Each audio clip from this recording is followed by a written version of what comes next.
आज की ये कहानी होने वाली है एक पति और पत्नी की, जिनकी नई नई शादी होती है और वो अपनी शादी से बहुत ही ज्यादा खुश होते हैं क्योंकि उनकी लव मैरिज होती है। अगर मैं आपको कहूँ कि उनकी शादी की जो भी फर्स्ट नाइट है वो उनकी आखिरी नाइट होगी।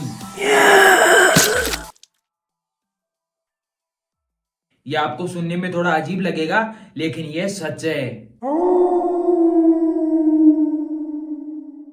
अगर इस चैनल पे नहीं हो तो इस चैनल को सब्सक्राइब कर देना और अगर ये वीडियो आपको अच्छा लगे तो एक लाइक जरूर कर देना।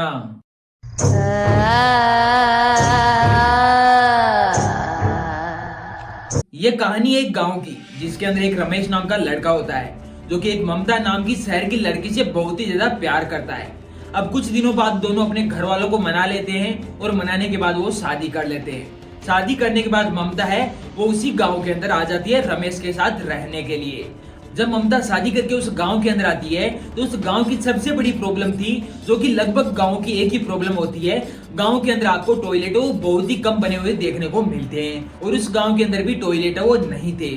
अब वहां पे क्या होता कि जब भी सुबह होती तो सभी गांव की जो भी महिलाएं हैं वो एक ग्रुप बनाती और ग्रुप के साथ ही खेतों के अंदर है वो निकल जाती फ्रेश होने के लिए। फिर शादी के बाद अगले दिन सुबह होती है, उस सुबह गांव की कुछ महिलाएं और जो भी कोमल और उसकी सास है वो सभी मिलकर एक ग्रुप बनाती है और उस ग्रुप के साथ सुबह सुबह फ्रेश होने के लिए चल देती है और वो भी खेतों की तरफ। अब जैसे वो धीरे धीरे खेतों की तरफ जा रही थी तो वो रास्ता है वो बहुत दूरी की तरफ जाता है।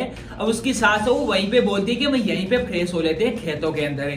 तो कोमल है वो अपनी सास से बोलती है कि माँ जी हम थोड़े से आगे चलते हैं, आगे जाके हम थोड़े फ्रेश होंगे, यहाँ पे ये महिलाएं हैं ये यहाँ पे फ्रेश हो जाएगी, हम थोड़े आगे चलते हैं। तो उसकी सास है वो उसे बोलती है कि बेटा आगे आपको भूलकर भी नहीं जाना है क्योंकि आगे एक इमली का पेड़ है, उस पेड़ के अंदर भूत रहते हैं और वहां पे अगर जो भी जाता है वो कभी भी वापस एक तो लौट के नहीं आता और अगर लौट के आता है तो उसकी बहुत ही भयंकर तरीके से हालत है वो खराब हो जाती है। तो आपको उस तरफ कभी भी नहीं जाना है और यहाँ पे सुबह सुबह हो तो उस तरफ जाने का जिक्र है वो कभी भी नहीं करना है। ये सुन के कोमल अपने सास की बातों को अनदेखा कर देती है और वहां से खेतों के अंदर से फ्रेश होती है सभी महिलाएं और सभी के सभी एक झुंड के अंदर अपने गांव के अंदर वापस आ जाती है और अपने घर के अंदर जो भी अगली रस्म होती है, विवाह के बाद की अगली रस्म होती है, वो सभी रस्में है वो करने लग जाती है और सभी रस्में करते करते उन्हें शाम हो जाती है और वो शाम को सभी सो जाते हैं। और अगले दिन जैसे सुबह होती है ममता थोड़ी जल्दी उठ जाती है क्योंकि वो शहर के अंदर रहा करती थी और शहर के अंदर उसे नींद आती थी, लेकिन गाँव के अंदर पहली बार आई थी इसलिए उसे थोड़ी बहुत नींद वो कम आ रही थी और वो सुबह जल्दी ही उठ जाती है। फिर महिलाओं का वेट करते हैं कि अपनी सास उठेगी और महिलाएं आएंगी, उनके साथ हम फ्रेश होने के लिए चलेंगे खेतों के अंदर है। लेकिन कुछ देर तक महिलाओं का वेट करते हो महिलाएं नहीं आती है। फिर कोमल सोचती है कि मैं उनका वेट क्यों कर रही हूँ, मैं अकेली ही जाती हूँ फ्रेश होके वापस आ जाऊंगी जब तक ये महिलाएं उठेगी। तो कोमल वो अकेली ही वहां पे रवाना हो जाती है सुबह सुबह खेतों के अंदर फ्रेश होने के लिए। कोमल उसी रास्ते से खेत जा रही थी जो कि पहले दिन वो जिस रास्ते से गई थी उसी रास्ते से वो वहां पे जा रही थी। अब वो वहां पे आगे चलती है। अब वहां पे जो भी पहले दिन वो जहाँ पे फ्रेश हो रही थी वो जगह उसे नजर नहीं आती है। वो चलती जाती है, वो सोचती है कि अब वो जगह आएगी, लेकिन वो जगह वो नहीं आती है। फिर कुछ देर तक चलने के बाद वो सोचती है कि वो जगह वो तो नहीं आ रही है, मैं एक काम करती हूँ यहीं पे फ्रेश हो लेती हूँ और जल्दी से वापस अपने घर की ओर चलती हूँ। तो वो वहीं पे बैठ जाती है फ्रेश होने के लिए। अब जैसे वो वहां पे बैठती है तो उसे कुछ ऐसा महसूस होता है जैसे उसे कोई पीछे से देख रहा हो। अब वो जैसे उसे ऐसा महसूस होता है तो एकदम से ऐसे पीछे की तरफ देखती है। अब जैसे वो पीछे की तरफ देखती है तो उसे कुछ भी नजर नहीं आता है। फिर वो शांति से वहां पे फ्रेश होने लगती है। फिर ऊपर पेड़ से एक इमली गिरती है और उसके कंधे के ऊपर किसी के हाथ रखने जैसा उसे महसूस होता है। वो जैसे ही पीछे घूमती है तो उसे कोई भी नजर नहीं आता और ये देख के वो चौंक जाती है कि उसके पीछे वही इमली का विशाल पेड़ था जिसके अंदर भूत रहा करते थे। ये देख के वो घबरा जाती है, उसे जो भी अपनी सास की बातें हैं वो याद आने लगती है और जो भी उसके पसीने वो आने लग जाती है। वहीं पे बेटी की उसके पसीने वो आने लगती है। फिर वो सोचती है कि मैं जल्दी से यहाँ पे फ्रेश हो लेती हूँ और जल्दी से अपने घर की तरफ निकलती हूँ। और जैसे वो फ्रेश होने के बाद जैसे उठने की कोशिश करती है वो वहां से उठ नहीं पाती है और उसे ऐसा लग रहा है कि जैसे किसी ने जकड़ लिया हो, उसे पकड़ रखा हो, वो वहां से खड़ी नहीं हो पाती। फिर कुछ देर के बाद गांव वाले हैं वो वहां पे ढूंढते हैं कि जो भी ममता है वो अपने घर पे नजर नहीं आ रही थी। गांव की सभी महिलाएं वो सुबह सुबह फ्रेश होके वापस अपने घर के ऊपर आ गई थी, लेकिन जो भी ममता है उन्हें नजर नहीं आ रही थी, उनके साथ भी नहीं गई थी आज। लेकिन वो ढूंढते ढूंढते काफी देर तक परेशान हो जाते हैं, फिर उन्हें वो नहीं मिलती है।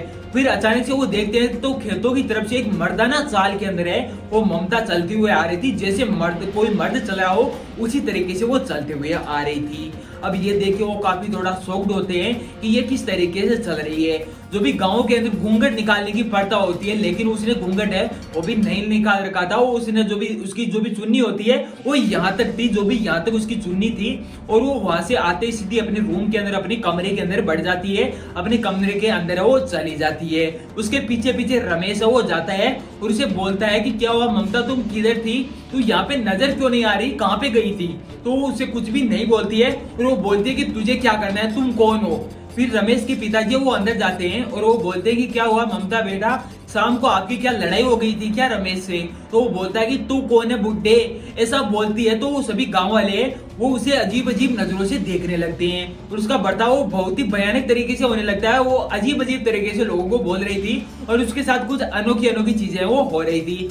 2-3 दिन बीतते हैं, फिर वो वही चीज है वो उसकी जो भी हरकतें वो बढ़ती जा रही थी। अब वहां पे क्या हुआ कि गांव के लोग उन्हें बोल रहे थे कि आपकी जो भी ये बहू है वो रात को काफी देर तक वहां पे जो भी इमली का पेड़ है उसके नीचे बैठी हुई नजर आती है, और हमें लगता है कि इमली की पेड़ की वजह से इसकी जो भी ये हालत है वो हो रखी है, क्योंकि वो सुबह जल्दी निकल जाती और दिन के अंदर सुबह जो भी सवेरा होने के बाद बहुत ही देर के बाद अपने घर पे वापस आती।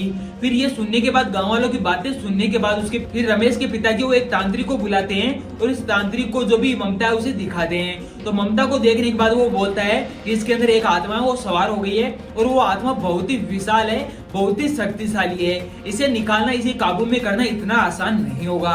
तो वो बोलते हैं कि इसे आपको काबू में करना होगा। फिर वो एक हवन कुंड करते हैं, एक बार एक हवन करते हैं, शाम को वो हवन करते हैं। उस हवन के अंदर उस ममता को है वो बैठा लेते हैं और वहां पे हवन करते हैं और उस ममता उसे पूछते हैं कि तुम कौन हो, यहाँ पे क्या कर रही हो।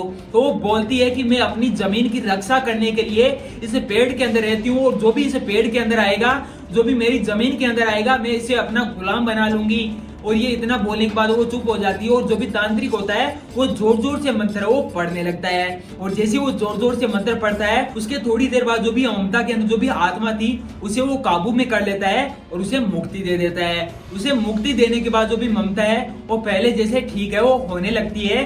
फिर सभी गांव वाले एक निर्णय लेते हैं कि हम सुबह जल्दी चलेंगे और उसे पेड़ जो भी इमली का पेड़ है उसे हम जड़ से काट देंगे।